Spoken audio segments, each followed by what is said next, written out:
वाले तेरा शुक्रिया, तूने जीवन में सब कुछ दिया। जय श्री कृष्ण। प्रिय साथियों, आज की इस विशेष प्रस्तुति के माध्यम से मैं आपको एक अत्यंत मधुर और भावपूर्ण भजन के विषय में बताने जा रही हूँ, जिसे गुरु जी की माता जी ने एकादशी के पावन अवसर पर अपने मधुर स्वर में गाया था। ये भजन न केवल मन को शांति प्रदान करता है, बल्कि आत्मा को प्रभु के चरणों की ओर आकर्षित करता है। इस संपूर्ण जानकारी को जानने के लिए आपसे निवेदन है कि आप इस वीडियो को अंत तक अवश्य देखें, क्योंकि इसमें मैं न केवल भजन के बोल साझा करने जा रही हूँ, बल्कि उस वातावरण का भी वर्णन करूंगी जहाँ यह भजन गाया गया था। यह भजन उस समय गाया गया जब श्री अनिरुद्ध आचार्य जी की भागवत कथा गौरी गोपाल आश्रम वृंदावन में आयोजित की जा रही थी। यह कथा 12 मई से 18 मई तक प्रतिदिन प्रेम और श्रद्धा के साथ संपन्न हुई। इस कथा में न केवल देश विदेश से श्रद्धालु सम्मिलित हुए, बल्कि गुरु जी की संपूर्ण परिवार की भी उपस्थित रही। विशेष रूप से उनकी माता जी की भक्ति और भावनाओं ने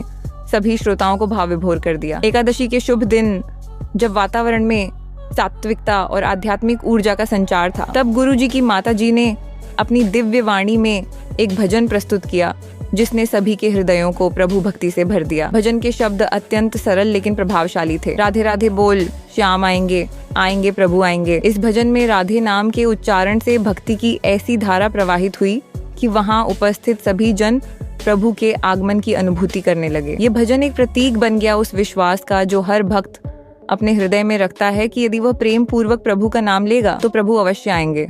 ये भजन केवल शब्द नहीं था, ये भावों की लहर थी, एक ऐसी पुकार थी जो सीधे ठाकुर जी के हृदय तक पहुंच रही थी। इस भजन को यदि आप स्वयं गुरु जी की माता जी की वाणी में सुनना चाहते हैं तो आप इसे YouTube पर सर्च कर सकते हैं। वहां आपको ये पूरा भजन उनकी सजीव प्रस्तुति के साथ प्राप्त होगा। उनका स्वर, उनका भाव और उनका समर्पण जब इस भजन में एकत्रित होता है तो वह एक साधारण भजन नहीं रह जाता, बल्कि वह एक आध्यात्मिक अनुभव बन जाता है। गौरी गोपाल आश्रम में ऐसी और भी अनेक दिव्य कथाएं और भजन प्रस्तुत किए जाते हैं। यहाँ गुरु जी के प्रिय भक्त नियमित रूप से भागवत कथा का आयोजन करवाते हैं, क्योंकि उन्हें विश्वास है कि इस पवित्र धाम में कथा करवाने से उन्हें अधिक पुण्य की प्राप्ति होती है। यही कारण है कि इस स्थान का आध्यात्मिक महत्व दिन प्रतिदिन बढ़ता जा रहा है। तो प्रिय भक्तों, आशा है कि इस वीडियो के माध्यम से आपको ये ज्ञात हो गया होगा कि अनिरुद्ध गुरु जी की माता जी ने कौन सा भजन गाया और वह किस अवसर पर प्रस्तुत किया गया। यदि आप ऐसी ही और भक्तिमय प्रस्तुतियां देखना चाहते हैं तो चैनल को अवश्य सब्सक्राइब करें और अगली बार फिर मिलते हैं एक नई जानकारी और भक्ति की अनुभूति के साथ। तब तक के लिए राधे राधे।